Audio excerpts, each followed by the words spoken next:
Billy and I don't have to cram behind the desk.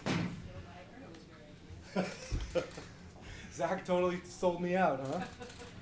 Well, as long as you're comfortable. I was fine in the office. So Yeah. Plus I got a mic. Oh, these chairs are comfortable too, David. Jeez. Oh, God. That's terrible. Oh, I'm just as mad at you as they are. Up close and personal. You made him. Too. You made him. Is this thing on? Yeah. Zach, is this on? Yeah. Okay. So, I don't know who wants to go first, but what do you guys make of this just completed season overall?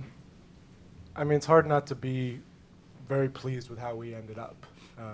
You look at the standings on the overall season, and you know everyone's gonna see you finish in last place, 75 wins. But the number that jumped out at me was we were 58-80 at one point, and it would have been really easy for guys to pack it in at that point. And it's certainly first a credit to Bob that we didn't. I mean, the way we played down the stretch, I don't know how many managers keep the team together as well as he does. So, and then look at the players, and they all realized they had something to play for. Going 17-7 down the stretch, winning 7 in a row the way we did, sweeping some good teams. There's a lot to be happy about in September, and a lot to take into the off season. So what do you look for in the off-season? What are the priorities? Well, look, we have a group now that 12 months ago we couldn't say that we had guys in place the way we do. So we certainly feel like we're in a different position than we were a year ago. That said, we improved by 6 games. We still have a long way to go to get to where some of the other teams in our division are. But I think we'll spend the next month or two evaluating and analyzing exactly who the guys are that are everyday players, who we can write in every day, and where we still have to upgrade. I think starting pitching was up and down all year. We're going to spend some time talking about that. We made some trades out of the bullpen to open some holes. So it was great that Blake stepped up the way he did. Bringing Chris Hatcher in when we did helped a lot. But the bullpen is an area we have to address. Were you guys all surprised at how quickly these young guys had success? I mean, anytime you bring a player up, you expect there's going to be ups and downs. I don't think anybody expected what Matt Olson did. I mean, I did. no one other than Billy expected what Matt Olson did. But we've had young players over the years come up and succeed right away, and then there's an adjustment period. So I think you're excited anytime a guy comes, tastes success, and realizes what it takes to perform here. What does your budget situation look like for next year? Obviously, you're shedding quite a bit of payroll with some of the things you've done in the last couple of years. Anticipate spending more, maybe? I don't know yet, to be honest with you, Susan. I think going in, it will probably be somewhat fluid. What was the balance this offseason is, we want to stay disciplined with the long term, and we've got we had a number of guys come up this year that have performed well, as David said, and we've got some more guys coming, and so I think we look at next year will be just, I think, an advancement of what we did this year. So the flip side, or at least one of the advantages of having a young team is it's usually a lot less on your payroll. But as far as going into the offseason, it's something I think going in will be fluid. Listen, I still think we've got to be opportunistic.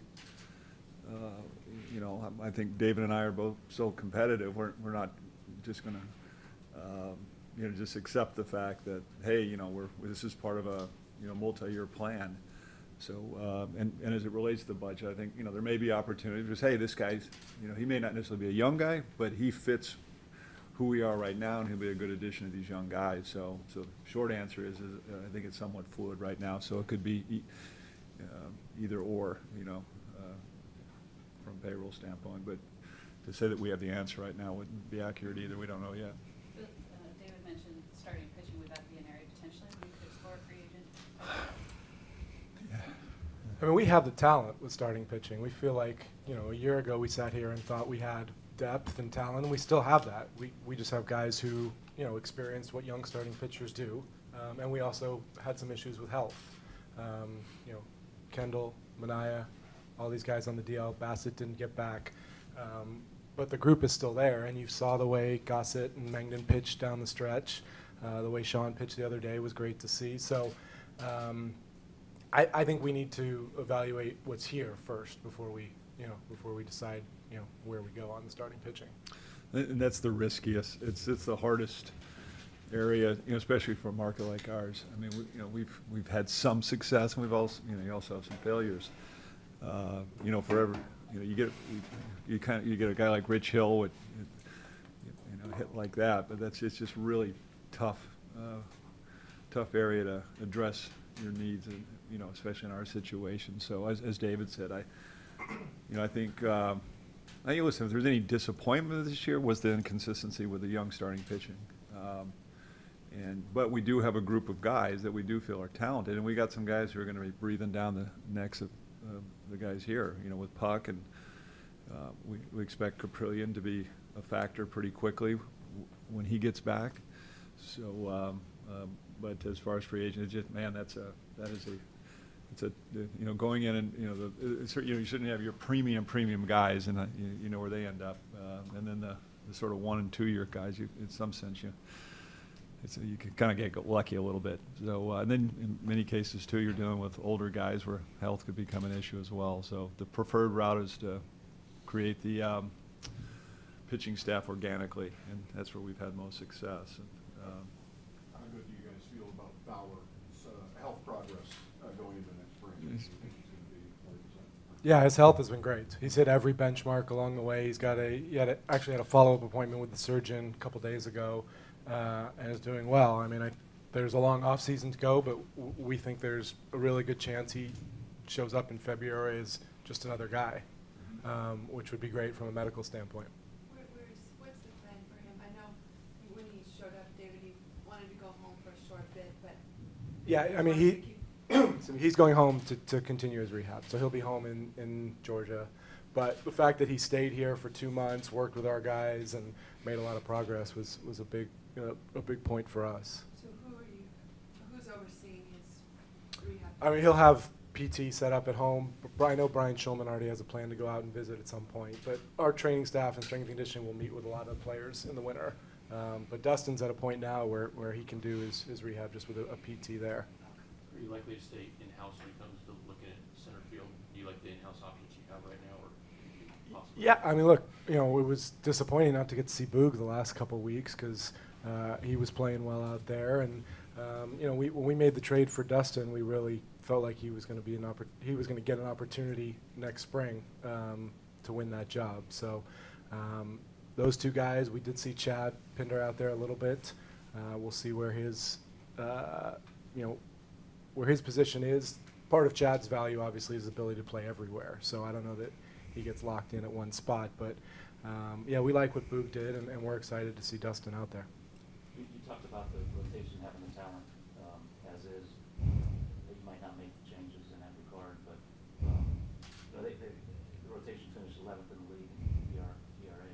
Yeah. So you talk about injuries and the development of youth. Is that enough to push this rotation ERA up the ranks a little bit? Look, it's not a straight line. These guys don't just get better, start after start. But pending internal conversations over the next couple of months, I think we saw enough out of a lot of these guys to think they can improve. Are we set? No, I didn't say that. But there is talent. These guys are young and inexperienced. So with age and experience, we expect they can get better. So young and inexperienced, you brought in like Cologne and Sheets over the years to be a guy to, mentor. Yeah. And you had Sonny earlier, but do you think this team needed one or could use one? Look, I mean, you bring in the right guy, and You know, Billy mentioned Rich, who came in, did a good job. You have to bring in the right guy in that situation. Not just any veteran or any experienced guy can come in and play that role. So, you know, we'll certainly survey the market. We'll be opportunistic, as Billy said, but it has to be the right kind of guy to fill a role like that.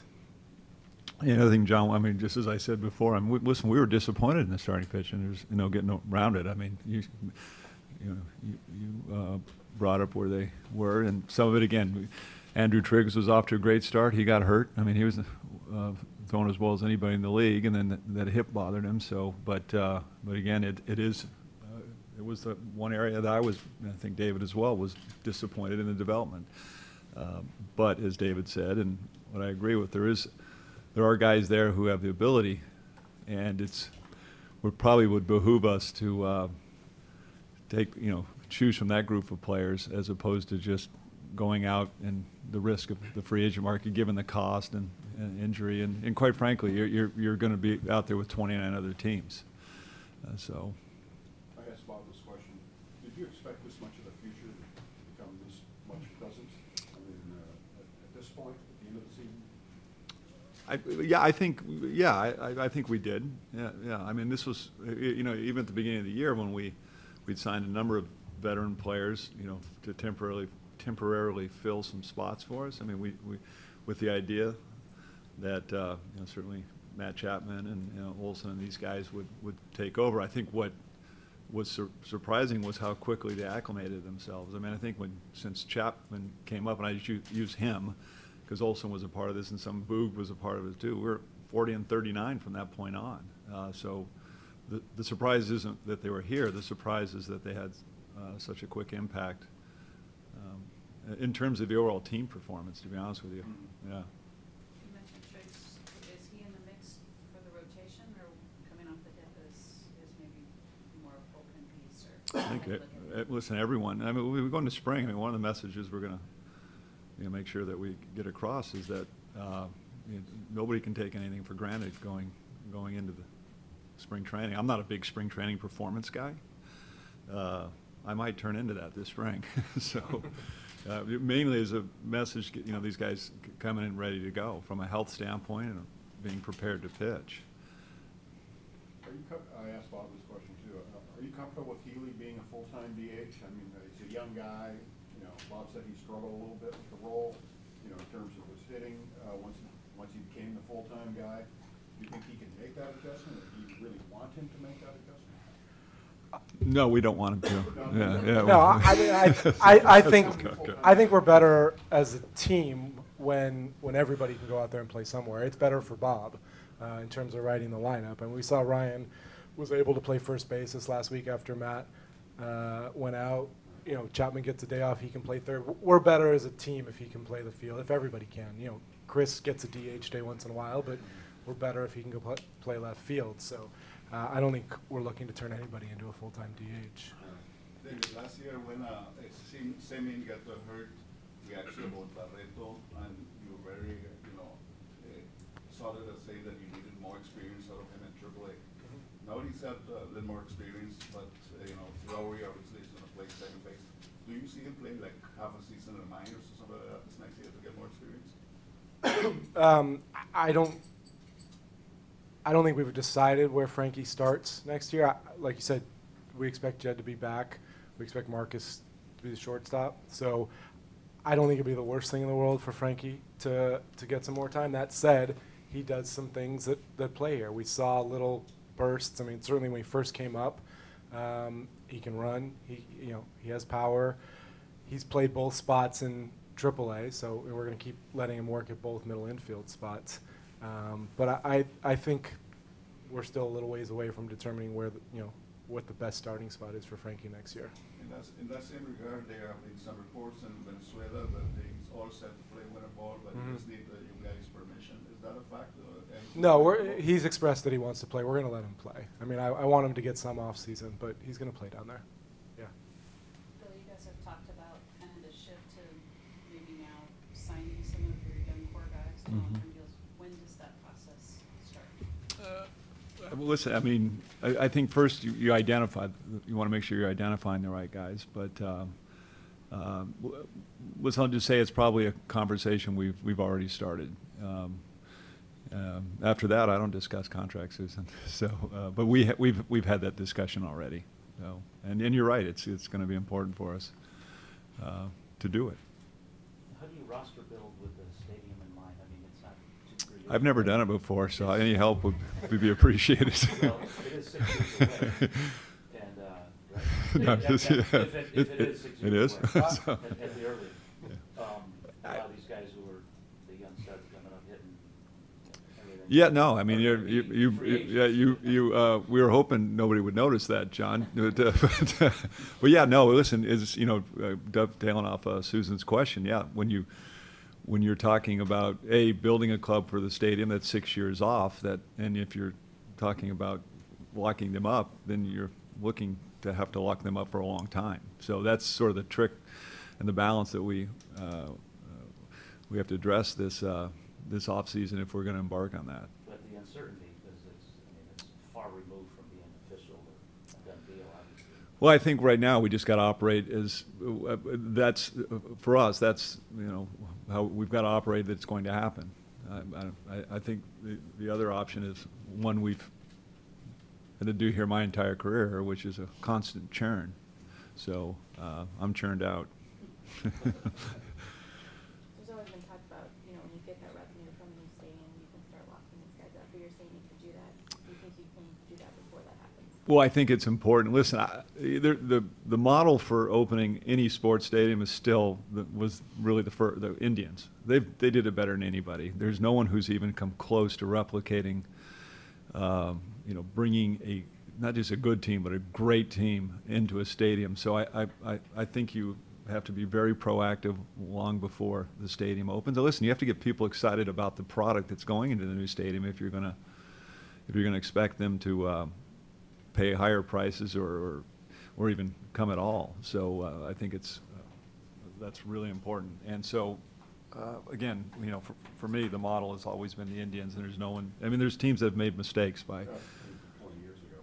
It is, and no one's done it since then nearly as well because nobody's taken the same approach that they have when opening a stadium. I mean, a lot of if you wait too long and try and create a team a year before the stadium opens, I think most of them have badly missed the mark and haven't taken advantage of it. Revenue sharing is up 2020.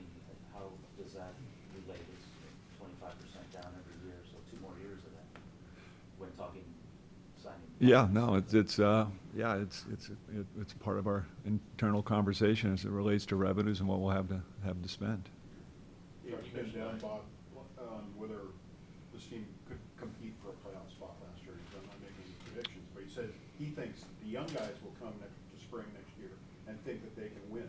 I mean, to win a playoff spot. I mean, he said that's half the battle won. I mean, what do you see about that, and do you think this team could potentially compete for a playoff spot? I think, like you said, Carl, I mean, half the battle is those guys thinking they compete, and that comes from Bob. So that's what you want out of the players and staff every year. Like I said earlier, we improved by 6 games. We have a long way to go. But anytime you have young players, you have the chance to get better. So I don't think we'd put any constraint or any ceiling on that. I mean, I think we'll wait and see where it goes. But these guys believe in themselves. They have a manager who believes in them, and they have talent. So all those things go a long way towards getting better. You mentioned Pinder earlier. How tricky is it finding him regular at bats? Being it seems like as the roster's constructed, there's no regular spot for him. I guess I'm assuming you want to get him in the lineup most every day. I mean, is that going to be a challenge? And how do you find a spot for that guy? Bob hasn't complained about having too many good players yet, so if he does, we'll figure it out. Look, we're one day postseason. I don't know, exactly what the configuration of the lineup looks like, Joe. I think, Chad proved he can do a lot of things. So as the roster sort of shapes up towards next year, we'll figure that out. But I think Bob knows he likes having him somewhere. Did these guys at the back end of the rotation, or back end of the bullpen, try and hatch or exceed your expectations when you applied, from when you applied them? I thought I thought Blake did a great job of softening the blow of moving out guys like Madsen and Doolittle. He had never closed regularly in the big leagues, so it's hard to know exactly what to expect. But his stuff was consistently good from the time he got here, and he handled the ninth inning very well. So I thought, when from the standpoint of the team, sort of, the morale down there, to have a closer like that with a young team is huge. I thought that was critical, and I thought Hatcher pitched as well as we could have expected. I think he had a stretch of 11 scoreless outings, which was a career high. And anytime a guy comes in, you don't know how he's going to handle the opportunity. I thought Chris acquitted himself very well. Well, certainly, Chris Davis showed us what he can do. What has he done maybe for these young sluggers, just as an example, every day, the way he goes through? Yeah, it's pretty amazing. He's back-to-back 40 homer years in this ballpark too. It's really not. You guys don't talk about it enough. That's why I'm bringing him up. That's why I'm bringing Yeah. him up. Okay. No, it's incredible, and it's sort of quietly too. I guess that's sort of our fault a little bit, because if the team was performing at a higher level, you'd probably get more publicity. But I mean, when we acquired him, I don't know that we knew we got a guy with a lot of power, but I think we were thinking 30 homer guy. But the fact that he's 40 back-to-backs, pretty amazing. So he fits in perfectly here. I mean, he's having that big bat that Chris brings helps guys like Olson and Chapman, and he's been so consistent from the day, kind of the day he got here. I mean, after I think the first month or so, he just consistently hits homers and drives in runs, which is nice to have with a young team. And I said with Chapman and Olson, I think it's had a big impact. It's going to be a tough arbitration for a guy who's hit back-to-back 40 seasons. If it is, it is. I mean, Yeah. Chris is Yeah. valuable. Yeah.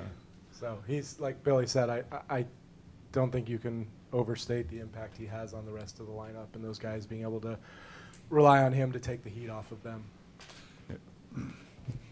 What was your view on Maxwell and taking a knee and protesting what he protested? He was the first and only baseball player to do so. Well, listen, I mean, I think we put out an organizational statement. I mean, certainly support his right to do that, and I think Bob said that when it happened. Bruce came in, and to his credit, spoke to Bob ahead of time and was incredibly respectful to the organization. So again, go back to the original statement that Bruce is a really unique kid. Amongst the challenges of taking over he was a starting catcher. Immediately traded a very popular guy and performed great on the field, and again, for him to sort of take that on, we respect that. Do you look at him as your number one guy? Yeah, well, I think he's earned that right. I mean, listen, it's not just his offensive stats. One of the reasons we wanted to get him up here and playing was because his defensive abilities, his ability to throw, his framing. He's a big, strong, durable guy, leadership qualities. I mean, throwing runners out. So, yeah, I mean, left-handed, he's going to get some days off against some lefties. But for a rookie, technically a rookie catcher, I couldn't personally be more pleased. He was a rock back there for us. Do you think he handled it well, being able to play and doing what he did pregame altogether? Yeah, I mean, it it was was end of the year. Yeah, it was it was the end of only the a year. week, Yeah. so, but like Billy said, the way he handled himself with the organization, his manager, his teammates, I more than anything respect the way he went about it. David, when we asked you about Olson, you said you were a little surprised the kind of season he had, and then you said that he's not surprised. What's the case with Matt Chapman and how fast he developed into one of the best third basemen in baseball? Well, we knew coming through the minor leagues what type of defensive player Matt had the chance to be. And I think we knew when we brought him up, if it was maybe a little sooner than we had planned, that his glove would sort of keep him afloat. I think the bigger surprise with Matt Chapman was how quickly his bat kind of leveled off. And he's going to swing and miss, and he's going to continue to struggle. But the fact that he, the extra base hits, the homers, the fact that he performed the way he did offensively was really nice to see. Again, I was not surprised. What do you think the breakthrough was for Olson? Obviously, he's been pretty good in the minors since you guys drafted him, but he took it to another level, not only here, but in the minors. Yeah, I mean, I think the adjustment mechanically with his hands is sort of well documented at this point, and again, I think it's a lot of times with young players, it's confidence, it's belief in himself. The thing I'll say about Matt is, as many times as he went up and down this year prior to August, he never complained. He never, was wondering why he was the guy. And when you see that in a young player, those are the guys who ultimately, when it is their turn, they have a real chance to succeed because they know they belong. And as many times as Bob had to go grab Matt in the clubhouse and tell him, hey, you're going back down, I don't think he ever doubted that it was just a matter of time till he got here every day. And that, I think, goes a long way towards a player's mindset. Young guys really had a good year in the minors. Yaro Munoz, we saw him with the big league team last spring. What do you think where he's at in his development? And he's played a lot of different spots too. Is there a spot where you think he maybe fits best? I think we're going to keep moving him around. Look, Yairo's young. I mean, all these guys, you think, Franklin's 21, Yairo's 22, even Renato, who's here. But I think the best thing for his development will be to continue to move him, get a lot of experience at different positions, and look, we've seen plenty of examples of guys when they get here, if they can do that, they have a better chance to stick. We're working on reviews on him in center field. It was new for him, but he was excited about it. He was anxious to kind of take on the challenge. So he's got some things to learn. He's obviously been an infielder most of his career, but he's anxious to learn. So you talked a couple years ago about how you basically needed to restock the minor league system. How do you feel about the state of the entire organization now from the drafts you've had, some of the trades you've made for younger players? And, do you feel like you're back to where you want to be? Yeah, we've made a big jump, particularly in this last year. I mean, looking at objective publications, I think most of them now have, where we could have been anywhere between 15 and 25. I think most publications put us in the top 10, some of them even as high as 5. So we've made a lot of progress in the last year. And I think even now, as we sit at, you hate using the term last place because the way we're headed, but we're so much further ahead now than we were a year ago. I mean, I think we're really excited about the off season. I think we're excited about the next group of young players that are going to be coming in. And I was talking to Bob yesterday before the game. It's sort of strange. You have seasons where you have great seasons and you're having fun, you're going to the playoffs, and then you have some seasons where you can't wait for the last day of the year. And yesterday was very different from all those. I think there was an anticipation of, I mean, we didn't feel like it was the last day of the season. We weren't dying for it to end, and which I think motivates us for this offseason. I mean, listen, as David said, even as it relates to pitching, you're not going to probably, listen, I'd like for it to happen, just have a straight trend line up where guys just everything keeps getting better and better. And this process really, I mean, I think we have to also be aware of the fact, given, the pitching inconsistency this year, that, next year, I mean, you want to improve, but if more than anything, if we can just get long-term pieces in, the process that was started this year and continue on, I think we'll feel good. I mean, we're not going to, if we have the opportunity to, for a playoff spot, of course. I mean, I think we've always been opportunistic, and we'll look at the winner that way. But we do want to be disciplined long term because, as John pointed out, we've got 6 years before our stadium. Well, it seems like you're developing a surplus now. Or you got Yeah. a guy like Nunez who's kind of blind. Yeah. You got a guy like Brado who can't get up there. Well, in Franklin's case, going back, and I was going to add to David, the guy's he's 21 years old. He's still so young, and there's two things going on with Franklin. I mean, he's really young. I mean, 21 years old, he would just come out of the draft this year, and now you got him playing the major leagues. He's an extremely talented kid. And coupled with the fact that, listen, it hasn't been mentioned this press conference, Jed Lowry had one of the best years as second baseman has ever had in the history of this franchise here. Am I forgetting somebody, like a Hall of Famer? No, you got it. He, I don't want to, like, well, Jimmy, but Charlie Gehringer had a better, but he was a Detroit Tiger. But so you've got those two dynamics going, which is actually ideal. I mean, I want a young player to have to, I think we both do want a young player to sort of push, his performance is so good that he pushes himself in. But, again, it hasn't been mentioned, Jed Lowry had an absolute amazing year. One of the best years, probably, this side of Altuve, as good as any second baseman in baseball this year. So, and that's a good dynamic to have. And as far as surplus, always got kids behind in that middle infield with Noisy that we picked up in the deal. Hit close to 370 in both spots. He did at Double-A as a 22-year-old. Schrock, the kid we picked up last year from the Nationals. He very likely would have been in Triple-A had Franklin not been ahead of him. So it's a good problem. I'm saying it's not a problem.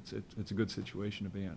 Do you guys want to hear sort of bigger challenges to figure out next spring, because he's got options, but he has had very little to do with them? Yeah, it's something we do need to figure out this off season and spring and in spring training. We got a couple guys who are out of options that will go into our thinking. Jesse Hahn, Frankie Montas, both had options next year. And those are the conversations we'll have as we figure out what the 25 looks like. What starting pitcher or pitchers could we see next year that we haven't seen so far? Is Puck, could we see him at some point? I think AJ's probably the next guy, like Billy mentioned. Some other guys in that Midland rotation, Grant Holmes and Heath Philmeyer pitched well. But again, you're getting pretty deep in the chart, assuming health and assuming these guys all sort of do what they're capable of.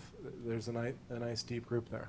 When will Capelli be thrown off the mound? He just started playing catch. I think it's May, isn't it? Yeah. No, not the mound. He'll be back. And he should be my up guess, 13 months. And Nick will kill me for even suggesting. I think in spring training you'll see him on the mound, but both he and Dalton Jeffries had surgery right around the same time, and they're working out together in Arizona. But they're playing catch now, so I don't know what the mound progression looks like. If you take 13 months as I think both of them would be about May. Yeah.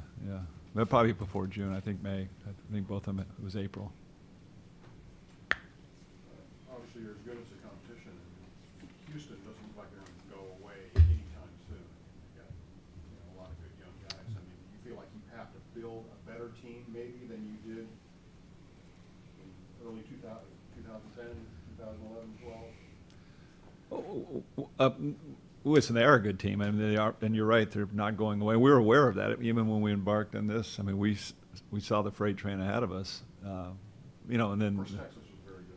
Yeah, Texas is always good. They got listen, the whole division. I mean, even the Angels surprised me this year. I mean, they lost a lot of guys. They had no pitching staff, and for them to compete as long as they did, I think Jerry does a great job up in Seattle. So, but yeah, I mean, everybody in the division knows Houston's the one to catch, and there's a big gap right now. But strange things happen in a year. I mean, they earned that right. They spent a lot of time getting to this point. They had some rough years, and they were very disciplined with their approach. I mean, we were all aware, even when they were struggling out of the gate, everyone in the division knew what they were going to have at some point. So this comes as no surprise. Now it's up to us to make up that gap, and some of that making up that gap will be our own discipline with our young players. Making sure that we give them a chance. I mean, it would have been easy in Matt's case. Matt Olson, Alonso was having a great year. He was an all-star for us and just carried through. But part of the discipline was we got to find out about this kid. We're going to hit ourselves if at the end of the year we don't know where he's at. And so that was really as much inspiration for the trade as anything, just making sure that Matt had a lot of time to acclimate to the major leagues. And I think it turned out pretty good. And that's part of the discipline, is trading an Alonso to give this kid a chance. And that'll happen over the course of the next couple of years, I think. And we've got to keep in mind that if we're going to catch Houston with a young team that we're going to have to make decisions like that. But there is a gap, there's no question, and it's going to be a long haul to catch them. We hope they become very, very expensive over the next couple of years. I already answered this question, but wasn't anybody interested in Jed Lowry at the end of the trade deadline? I mean, were there overtures for him? I mean, it seemed like helping the playoff team right now. I agree with you on that. Yeah, I think he did a great year. More importantly for us, he helped us, and I think he will. I mean, Billy remarked how great his season was, and arguably our best player from start to finish. So without getting into the specifics of how many calls or whatever, it was apparent to us how important he was here. When do you pick up the option? Has to be done by 5 days after the World Series. When you guys acquired Mateo, Billy was talking about his virtues, especially his speed and stuff like that. I wonder how much he advanced this year in the minors, and where do you see him next year? He took a huge leap forward this year. I mean, just the moving from A ball to double A. But I think Mateo has a ton of talent and a really high ceiling. Where does he start next year? He probably deserves an opportunity at Triple A. I mean, he's got 2/3 of a season now in Double A. Performed well. He led the Texas League in triples after only being there for a month and a half. So we're excited about Jorge. He's one of the young guys that we're looking forward to seeing in the spring next year. We'll see how quickly he moves though. Chip could get some opportunities potentially. Bob referenced that a bit ago. And do you expect Katsay to do something within the organization still, or what sort of? Yeah, I think I talked to Mark while he was here on the homestand. That'll be ironed out over the next month. But keep him in some kind of role? absolutely, we've always wanted Mark to be around. So I mean, to your point, I hope Chip gets opportunities. Mark has ambition to managing too. I would love to see him get up those kind of opportunities. But regardless, we definitely want Mark to be in the organization. But the rest of the coaching staff, do you anticipate? We'll talk to Bob about it over the next couple of days, and hope before too much time passes, we'll have some news on there. Do you all go to Arizona later this week? Yeah, we'll go. For your meeting? We'll go see Instructional League, and Bob will come down with us. We'll meet with everybody while we're down there. Any surgeries or anything planned for the off-season, general maintenance stuff for guys, or stuff that kind of hasn't been brought up publicly? You mean things we wouldn't want the public to know that we could just tell you? Yeah. If you Yeah. No, I don't think so. I mean, we have obviously guys who need to heal, and we talked about Fowler, but the things that came up over the last week and a half, Pinder's doing much better. Olson's is a hamstring strain. Boog will be fine. No, I don't think there's anything. Yeah, it's actually, now I think about it, we've had off seasons where you have a bunch of guys having surgery. Now I think about it, it's actually, they've had them already. Yeah, Triggs and Wall both recovering well from their surgeries. So What's Blackman doing? Paul goes to see the hand doctor at the end of this week. Get out of that cast hopefully, but that again, that's one that just needs time. It's a deep bruise, and we did all the scans, and he just needs time. He's got plenty of it, so he'll be fine. With Fowler, you mentioned benchmarks. Could you just give a few specifics on what his routine? Yeah, I mean, since the date of that surgery, there were, and I don't know the science of, range of motion and strength, but there were things laid out by his surgeon that he's done over the past 3 months that both our orthopedists and our training staff have said he's back to where he needs to be to kind of go into the off season. So, kind of a He'll start a running progression at some point, but yeah, he'll have to go through all that, and that may go into January, February, just to slowly do the running. But again, we're still hopeful that come the first day of position player workouts, he can be with the group. Did you get enough good stuff? It's a little formal for me. What do you think? I don't know, it's a little formal for me. What do you think? Yeah. You want to go back to my way instead of David's way? Well, we can do it all over. Let's just go to Bob's office. We'll do it all over again and see how it goes. Just erase all this. How's the soccer thing coming? Which one? What's that? How's the soccer thing coming? The one that's been mentioned in your game? Oh, well, listen, I've been having 20 years now that it's sort of my side passion. If I ever got involved, it would be as a passive investor. And so, but let's have that opportunity over for the last 10 years. It's a matter of deciding when and where. So, but again, it keeps great thing about it, I get up really early anyways, and it keeps me busy at 5:30 in the morning. Is there a timetable on that sale? Are you referring to a specific one? Yeah. The one that they're talking about and writing about? I don't read the UK papers, so I'm not sure what you're talking about. Well, it's not our paper. We don't care about that. Yeah, UK, yeah. Again, not something that's I'd want to comment on, other than I've always had an interest in potentially investing, like I said, as a passive investor. So, yeah, kind of enjoy having a rooting interest at some point. So.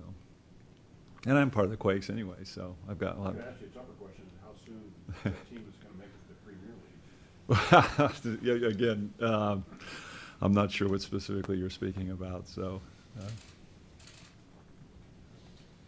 Before we get too far off the rails. Yeah, yeah. No, I don't mind answering those questions at all. Yeah, so.